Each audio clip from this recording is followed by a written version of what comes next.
tuh ya tentang visualisasi yang ada di bibliometrik dan SLR. Jadi eh, sehari-hari saya mengajar di Tadris Fisika Winantasari Banjarmasin.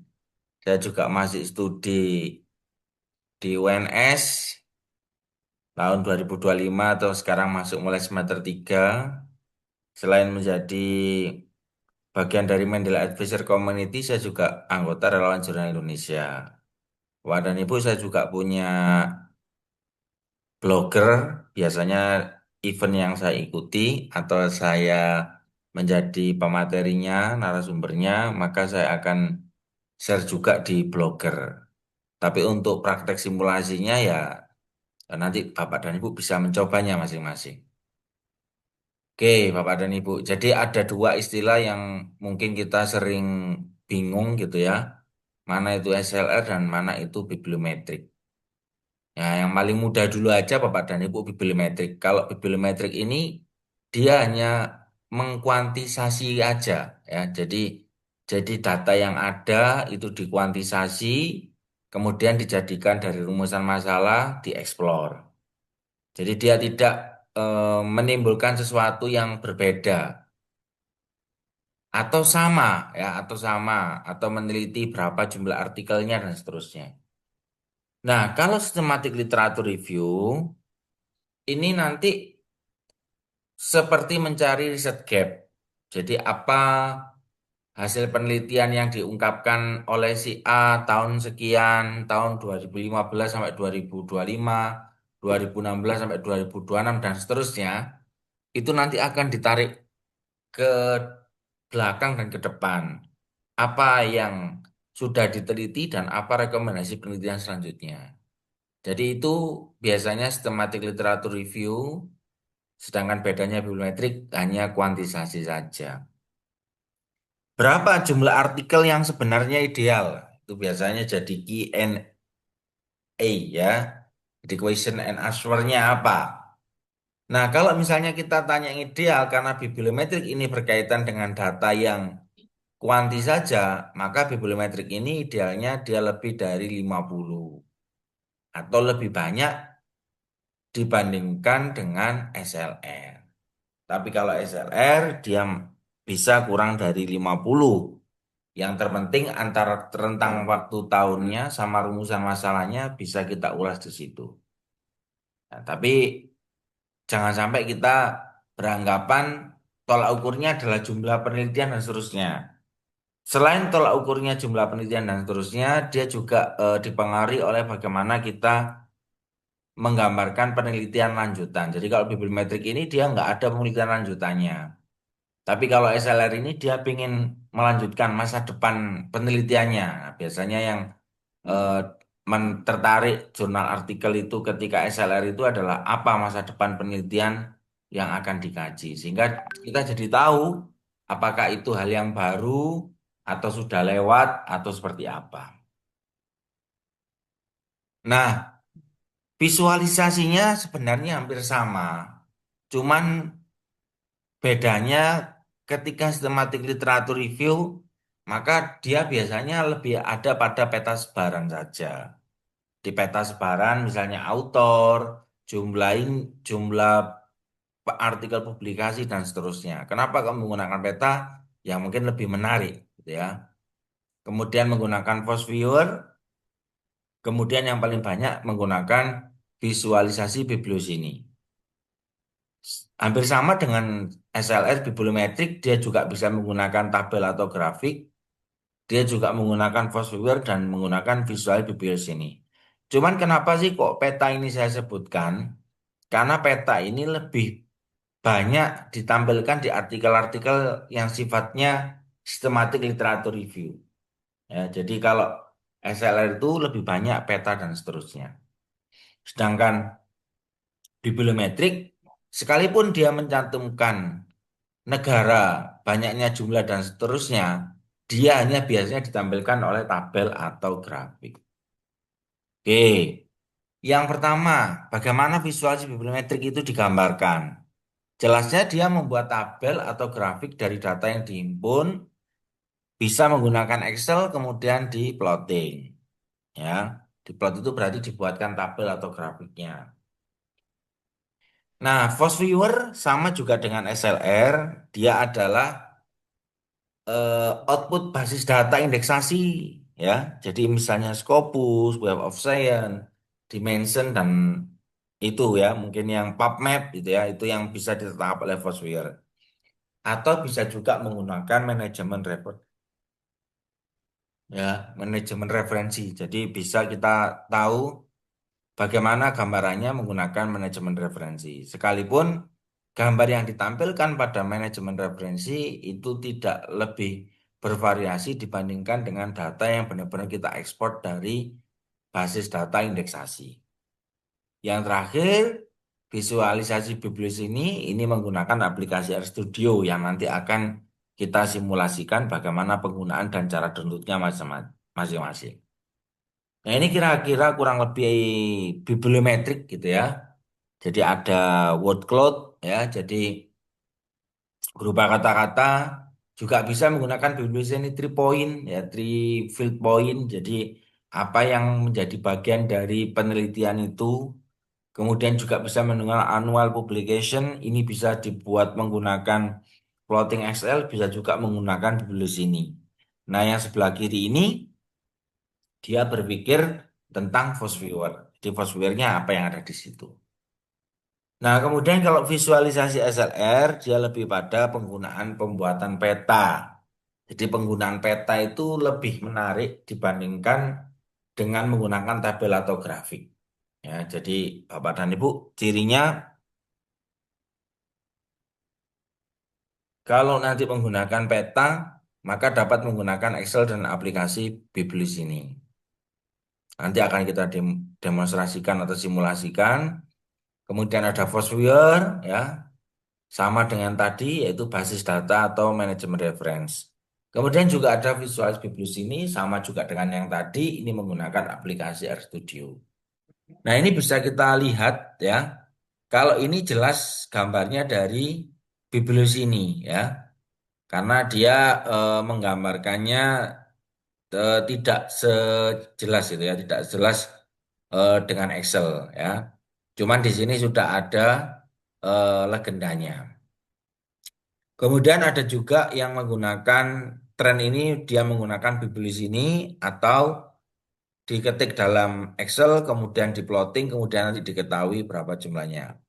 Ada juga temanya ya, Biblis ini menggunakan Biblis ini atau RStudio, dan yang terakhir adalah menggunakan Foursquare. Jadi kesimpulannya apa Bapak dan Ibu? Kesimpulannya jelasnya visualisasi SR dan bibliometrik ini bergantung pada rumusan masalah. Ya. Rumusan masalah apa yang digunakan untuk kita menentukan gambarnya. Karena gambar ini sebagai penguat, ya, sebagai penguat bahwa penelitian yang kita lakukan itu atau review yang kita lakukan itu berkaitan dengan penelitian tertentu itu bisa memberikan dampak seperti apa, ya. Jadi bergantung pada rumusan masalah.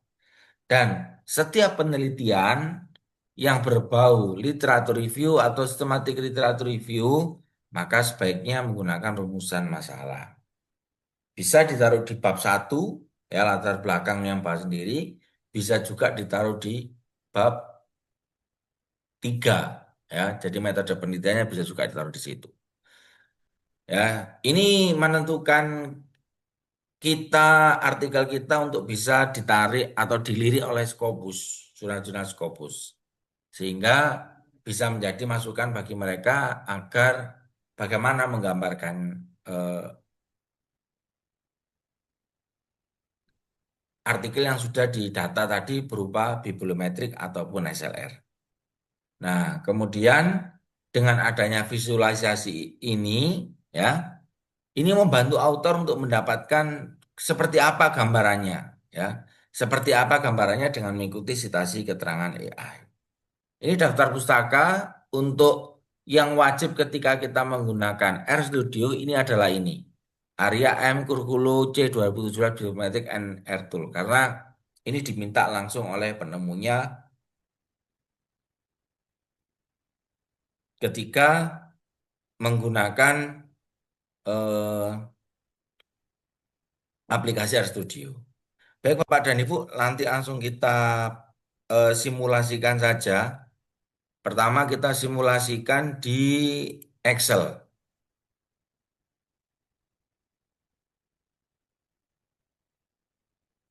Oke, tuh.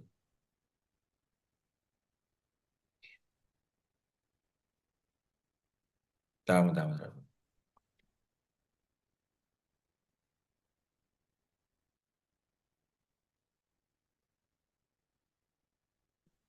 Oke, langsung kita simulasikan pertama di Excel.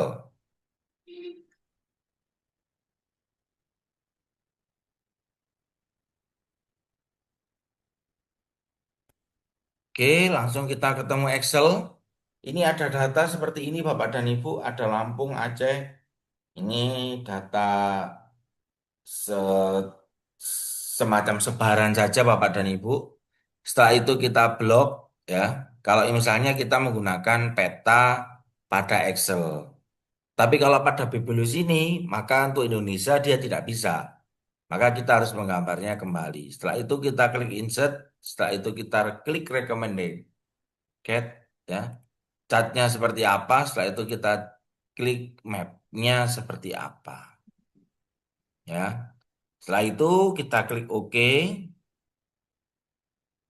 belum muncul. Mungkin masih loading ya.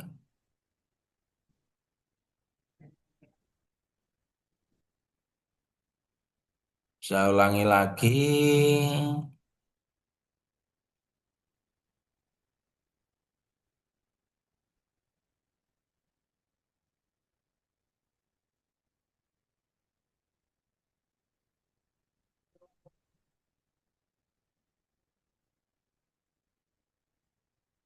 Hmm.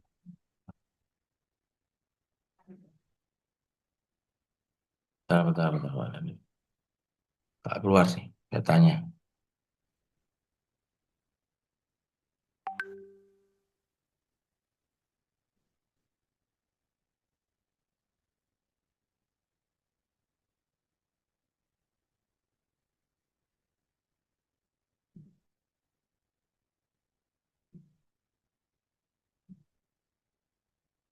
Maksudnya keluar sih. Jadi ketika kita klik ini Bapak dan Ibu, maka kita nanti akan menemukan sebarannya. Ya, sebarannya yang ada pada sebuah peta. Tapi nggak keluar nih. Taruh, taruh, taruh. Yang keluar aja Bapak dan Ibu ya. Biar enak kalau nggak dicontoh. Taruh Bapak dan Ibu. Hmm.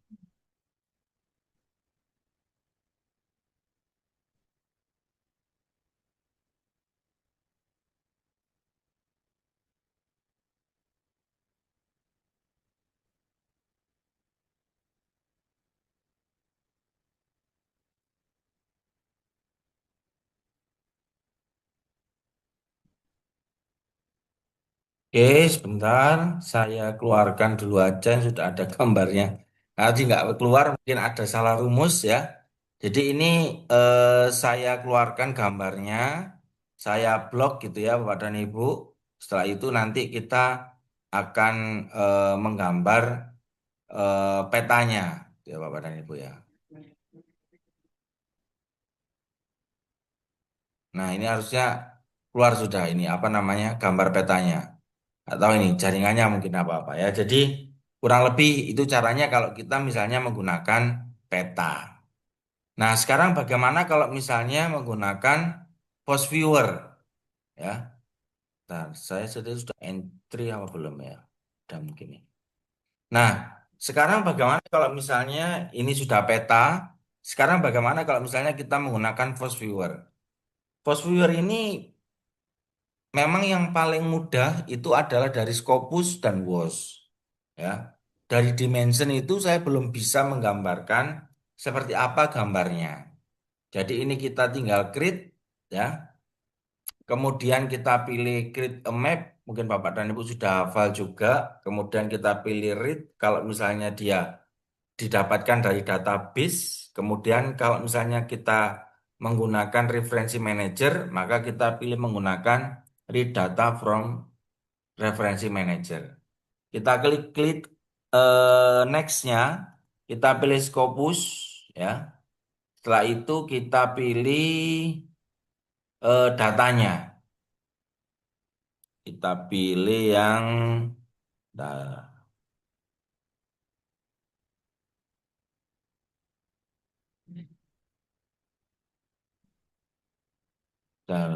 yang download.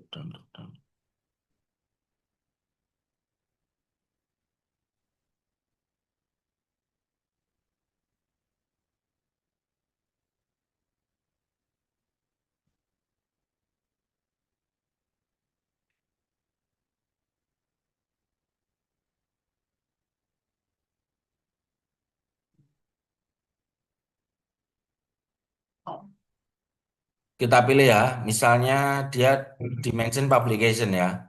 Kita pilih untuk contohnya aja misalnya.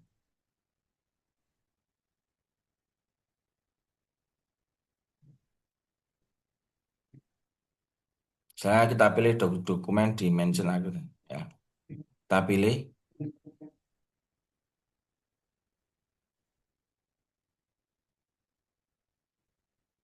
kita pilih misalnya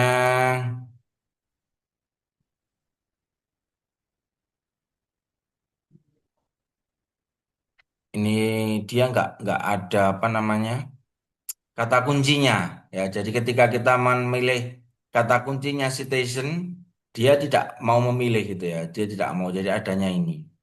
Misalnya kita buat ini gitu ya. Nah ini dia tidak bisa kita otak-atik gitu ya. Nah akhirnya jadinya seperti ini. Nah dia kayak seperti ini gitu ya. Jadi dia tidak menampilkan gambar yang bisa menghubungkan membaca kita tema apa yang sekarang lagi tren. Oke, kita coba misalnya sekarang data yang benar-benar diekspor dari Scopusnya.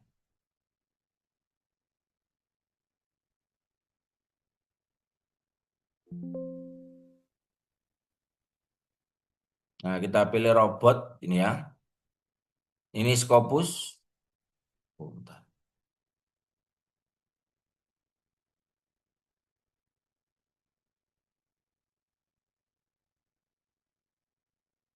Kita pilih next. Kita pilih Quasar. Nah, bedanya yang tadi apa? Yang tadi kita tidak bisa menemukan author keywordnya. Jadi ketika kita tidak menemukan author keywordnya, kita nggak bisa memilih ya. Kita nggak bisa memilih jadinya seperti apa author keywordnya. Nah, ini tempat kita untuk menentukan berapa sih bulatan yang kita perlukan. Misalnya satu, maka kita menemukan 130-an. Misalnya dua, maka kita menemukan 130 kata kunci dengan 10 mit yang sama. Kemudian kalau tiga misalnya, maka kita menemukan lima yang sama 130 dari kata kunci.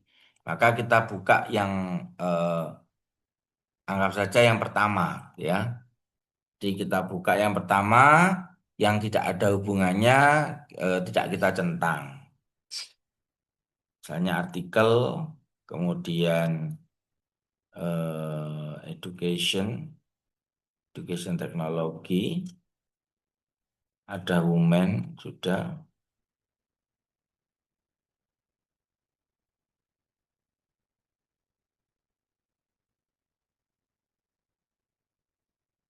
Nah, yang tidak ada hubungannya kita keluarkan dulu.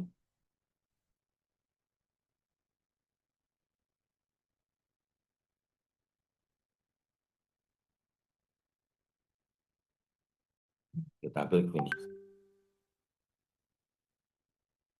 Nah, ini dia lebih banyak tampilannya dan ada warnanya karena itu tadi tema yang digunakan beda dengan yang dimension. Maka dari itu biasanya ketika menggunakan Dimension dan Google Scholar, maka kita menggunakan manajemen referensi untuk mendapatkan uploadan dari gambar yang sudah ada. Oke, ini yang Force Viewer. Berikutnya adalah RStudio. Ya, RStudio ini yang dinamakan dengan Bibliosini. Ya, Bapak dan Ibu nanti bisa cek di Google-nya, ya. maka dengan kata kunci pencarian download RStudio dan R. Maka Bapak dan Ibu nanti akan bisa memunculkan bagian mana saja yang bisa kita download. Nah, ya, how to download. Nah, misalnya kita klik ini, nah maka kita bisa memilih downloadnya yang sebelah mana. Setelah itu R saja, ya. Setelah itu R, ya. Setelah itu R aja, maka kita download di mana R itu nanti muncul ya. Oke, anggap saja kita sudah menemukan R-nya, maka kita akan dihadapkan pada halaman yang seperti ini.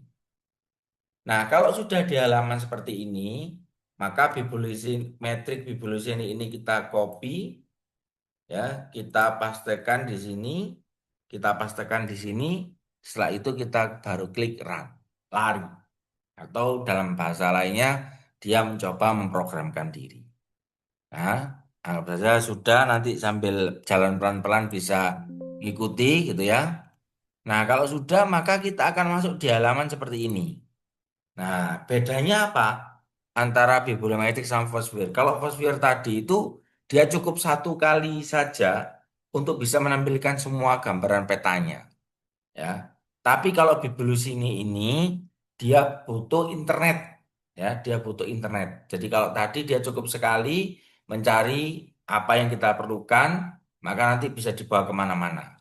Nah, tapi kalau misalnya bibliometrik atau bibliosini ini, maka dia hanya mencari eh, bagaimana menganalisisnya itu dengan menggunakan banyak kuota internet, ya. Karena nanti kita akan bekerjanya menggunakan internet.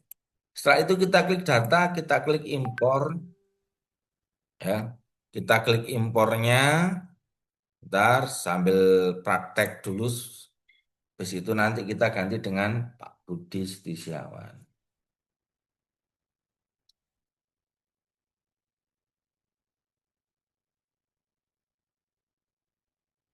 Kita klik impor law, ya. Kita klik Scopusnya, kemudian kita browse, ya.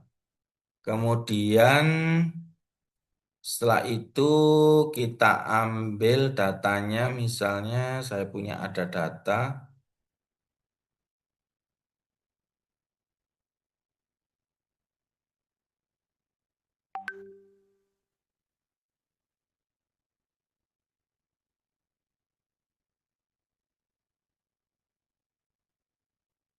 kita ambil bibtek gitu ya. Misalnya kita ambil bibtek, nah setelah itu kita klik start.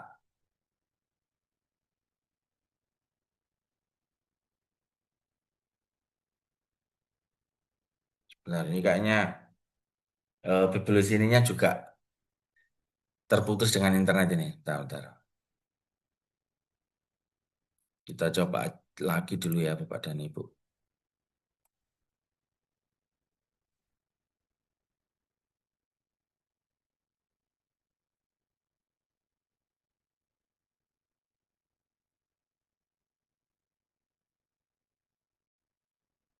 Dari. Kita coba aja lagi dulu untuk membangun bibliosi ini.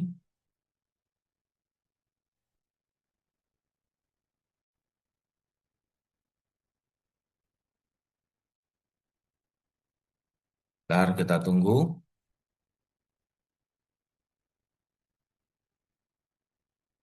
Di proses installnya seperti biasa, tinggal klik eh, ikuti gitu aja ya. Seperti biasanya kalau kita menginstal, setelah itu nanti baru muncul halaman RStudio.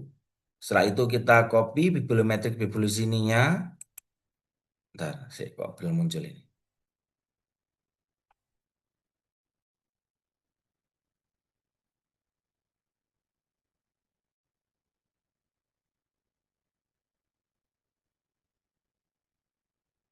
Tampaknya jaringan ini.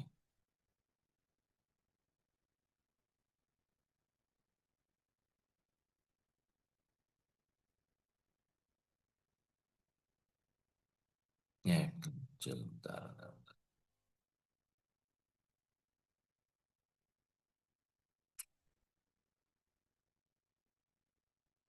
Coba lagi.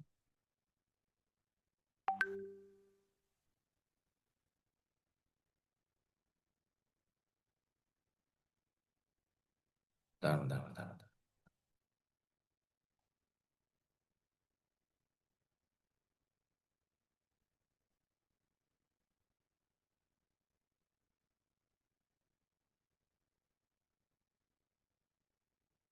Saya muncul nih, tapi masih belum. Nah, nanti kurang lebih nanti muncul di sini. Terus habis itu nanti dimasukkan datanya. Datanya yang dimasukkan, kalau Fosfure tadi itu menggunakan data Excel, kalau Bibulis ini nanti ini dia cukup menggunakan data BibTeX-nya. Ya, jadi dia menggunakan data BibTeX yang sudah kita siapkan di situ. Ya, jadi kita ini. Tapi nggak berhasil nih saya. Bentar, saya coba lagi ya. Nanti kalau nggak, biar digantikan dengan langsung tanya jawab aja. Sudah saya siapkan tapi nggak muncul.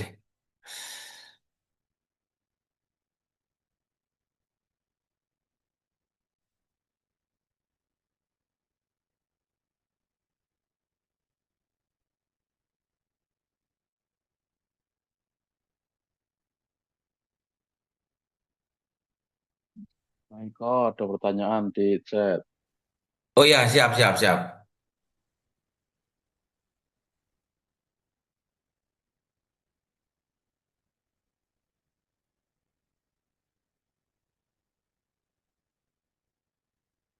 Oh ya. Nah, itu sudah ada Bu Dora yang jawab. Jadi kegunaan ini kita itu untuk mencari artikel kita yang bibliometrik, Bu Desi. Jadi SLR dan bibliometrik ini untuk menampilkan artikelnya seperti ini. Ini ya, saya tampilkan Bapak dan Ibu. Yang tadi saya buat contoh tadi untuk mencari data Scopus. Jadi seperti ini. Jadi ini adalah artikel yang menggunakan bibliometrik. Jadi penelitian yang digunakan untuk melihat seberapa jauh penelitian sudah dilakukan dengan rentang waktu tertentu. Tapi kalau bibliometrik ini dia cuma hanya melihat datanya saja, trennya saja Bapak dan Ibu. Tapi kalau SLR itu dia melihat sejauh mana dan perkembangan masa depan penelitian yang dilakukan. Nah, ini masuk dalam SLR. Tapi kalau misalnya bibliometrik, maka dia cukup menggambarkan jumlah artikel dan produksi artikel, kemudian berapa banyak artikel yang telah terbit dari masing-masing negara dan seterusnya. Jadi lebih banyak data yang dikuantisasikan seperti tadi. Nah, Kak, ini kan seperti ini ya. Eh Anualnya gitu ya, dari 2015 ada satu dia mencoba penelitian tentang AR-nya ya, 2015 satu, 2025 40, jadi cuman dia ingin tahu berapa sih kecenderungan artikel ini akan terbit gitu ya. Nah, nanti kalau misalnya tahun ini 2024 dengan rentang waktu misalnya ini artikel publish-nya misalnya di bulan. Saya cek dulu jenis artikelnya misalnya.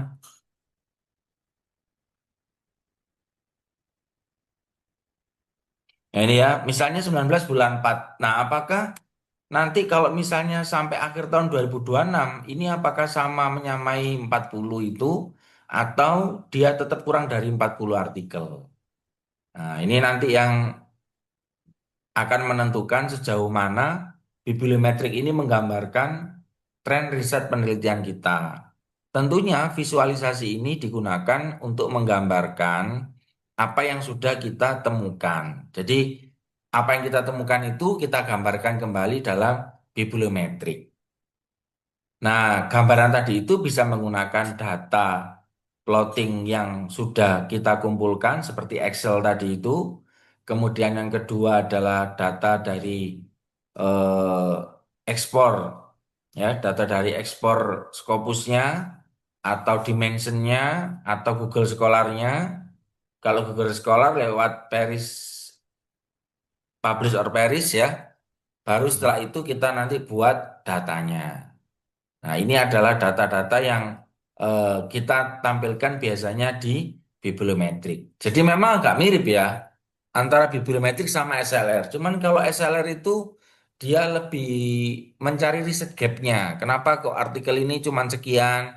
Kenapa kok ini apa yang dimaksud ini gitu ya. Jadi lebih pada ke perkembangan ya, ke perkembangan artikelnya atau perbedaannya ya atau perbedaan dari penelitian satu ke penelitian yang lain.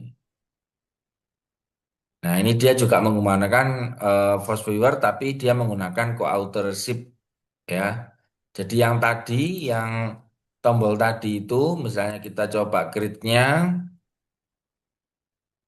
ini, nah kita menggunakan co-authorship. Maka kita akan nanti ketemu autornya dari siapa dan organisasinya siapa. Tapi kalau kita menggunakan co-occurrence, maka kita akan menemukan berapa autor keywordnya ya. Kemudian nanti akan dihubungkan dengan keyword-keyword yang lain.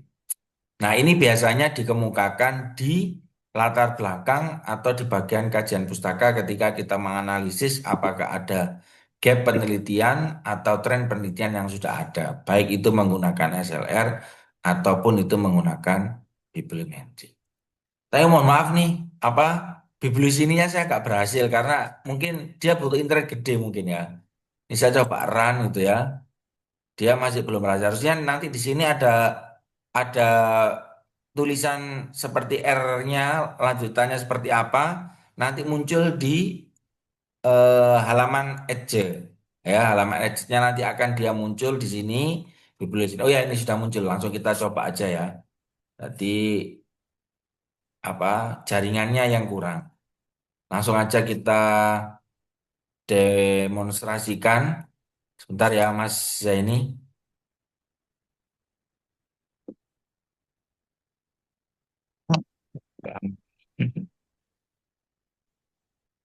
Tampilannya masih PDF, Pak. Oh, siap, siap, siap, siap.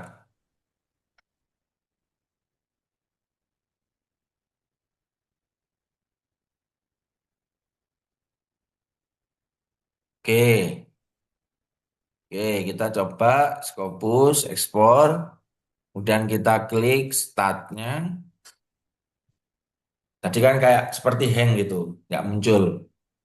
Nah, nanti dia muncul. Nah, nanti dari sini dia akan memunculkan beberapa artikel-artikel yang sudah kita kumpulkan. Jadi ada 112.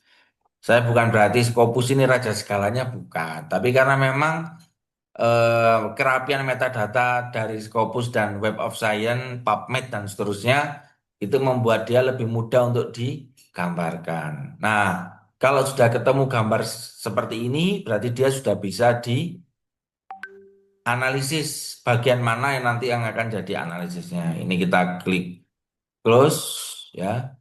Kemudian setelah itu kita bisa membuat overview-nya. Misalnya kita buat main information. Nah, ini maka kita akan menemukan berapa jumlah datanya, tahun berapa sampai berapa, jumlah artikelnya. Nah, nanti kita juga bisa membuat tabelnya seperti ini. Buat plottingnya seperti itu. Kemudian juga annual scientific production. Ya, ini jadi yang gambar tadi itu bisa sebenarnya juga digambarkan di Bibulus ini. Jadi kita dapat gambarnya seperti ini. Bisa juga dari Excel. Misalnya Bapak dan Ibu ngumpulkan di Excel, ya, ngumpulkan di Excel, kemudian bisa didata juga digambarkan plottingnya seperti ini. Average citation per year ini juga sama.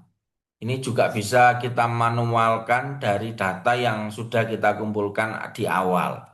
Jadi saat kita Scopus ekspor tadi itu apa saja data yang di situ nanti kita butuh ada di situ. Misalnya kita butuh kata kunci, kita butuh citasi, kita butuh apa itu nanti munculnya ada di situ. Nah, ini dia level eh, of scientific production. Jadi nanti di mana produksinya ada di situ. Kemudian ada trifield, ya, trifield.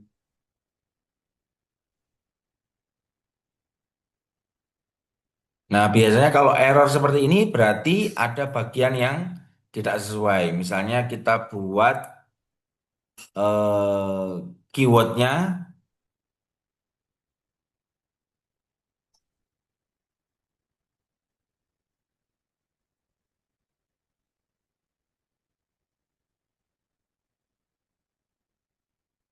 Ini nanti kita tata kembali.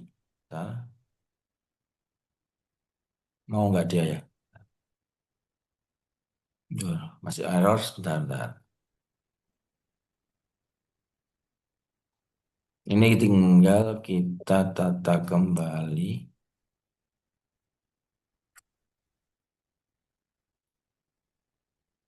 Nah, ini dia nanti munculnya seperti ini. Jadi eh, Trifid keyboard ya. Jadi Trifid plot. Jadi bagian mana yang dia nanti akan jadi bidikan dari artikel-artikel yang berkaitan dengan tadi yang kita ekspor tadi. Kemudian bisa juga menggunakan yang negara tadi.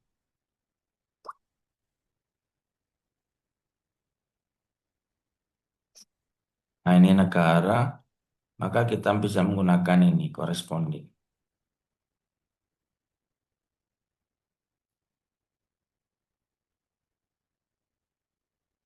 Nah, ini kita bisa tahu berapa jumlah analisis negaranya. Ya cuman menggambarkan saja Bapak dan Ibu ya. Cuman dia menggambarkan saja dari apa yang sudah kita dapatkan. Scientific constraint, ya production, karena nanti kita akan mendapatkan berapa jumlah artikel yang sudah muncul di sana. Nah, ini dia nanti akan muncul di sana. Cuman itu tadi, ini tadi gambarnya dia masih perlu perbaikan dan renov gitu ya. Jadi ada nanti kita harus menggambar sendiri agar gambar ini dia lebih jelas seperti yang saya jelaskan di PPT tadi. Jadi dia lebih jelas gambarnya. Nah, ini kan adalah persebarannya. Nanti kita buatkan di gambar sebelah sini berapa agendanya. Misalnya nomor satu Amerika, nomor dua Cina, nomor tiga apa nomor ini ya. Jadi nanti kita bisa tahu. Alhamdulillah bisa berhasil ke sini. Itu saja yang bisa saya sampaikan. Pertanyaannya, ya oke itu enggak. Enggak ya, jadi Bapak dan Ibu nanti bisa aja coba artikel bibliometrik sama SLR-nya. Yang jelas itu untuk penguatan kita mencari data. Kalau tidak ada pertanyaan itu dulu, nanti sambil dicoba secara pelan-pelan. Mungkin suatu saat atau tahun depan kita mencoba membuka bakti untuk negeri lewat offline. Jadi Bapak dan Ibu tidak hanya mendengarkan dan mencoba simulasi secara online, tapi kalau perlu nanti ada artikel dan bisa kita submit bersama-sama. Jadi lebih ada pada outputnya, karena kita sudah berapa kali ya, mungkin 5 kali dengan ini, itu kita menggunakan. Kemarin rencananya mau kita buat offline, tapi karena ada efisiensi dan sebagainya, tidak jadi. Tapi insya Allah ke depan, karena antusiasnya tetap tinggi, insya Allah nanti akan kita buat acara ini offline. Teknis dan lain-lainnya nanti akan kita Pak umumkan aja seperti apa. Yang jelas banyak teman-teman di sini yang menjadi advisor dan bisa berkontribusi untuk membantu Bapak dan Ibu. Ya namanya saja bakti, jadi kita semua ini harga tiket dan sebagainya kita kembalikan ke dalam bentuk door prize. Kemudian juga fasilitas administrasi yang lainnya juga ya bahasa kasarnya uang kuotanya gitu ya, uang kuotanya. Terima kasih saya kembalikan ke Mas Zaini. Sudah ada Mas Budi Setiawan. Assalamualaikum warahmatullahi wabarakatuh. Waalaikumsalam warahmatullahi wabarakatuh. Terima kasih Pak Eko untuk penjelasannya. Tapi ini ada pertanyaan nih sedikit Pak di kolom komentar. Ini biblios saya ininya perlu diinstal dulu kah atau cukup di Chrome saja? Oh ya, diinstal dulu. Semuanya pakai Oh, tadi ya, ya. seperti saya. Semuanya diinstal dulu dengan cara kita Oh, klik pencarian Google.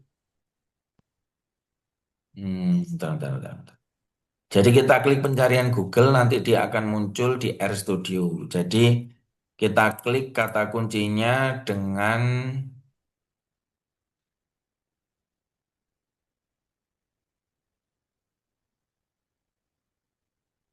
Ini nanti kita ketik saja di Google Bapak dan Ibu, ya.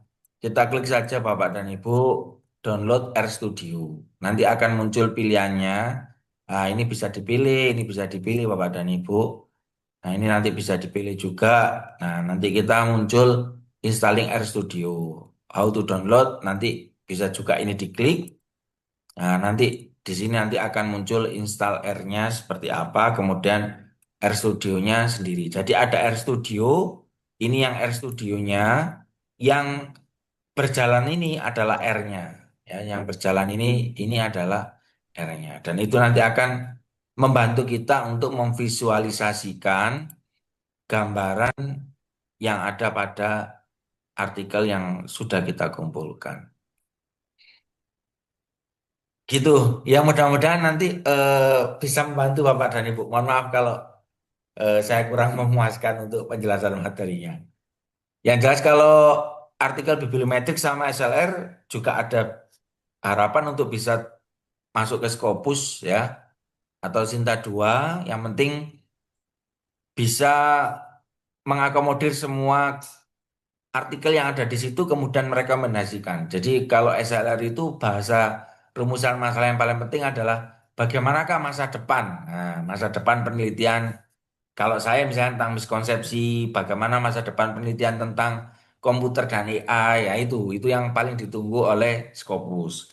Tapi kalau bibliometrik, perkembangan jalannya ya, jadi perkembangan jalannya dan seperti apa sih produktivitas dari masing-masing negara. Ya, jadi lebih pada ke kuantisasi datanya, tapi kalau SLR dia lebih pada dari data yang ada, kemudian kita simpulkan perbedaannya apa dan bagaimana cara menggambarkannya. Itu saja Mas Zeni.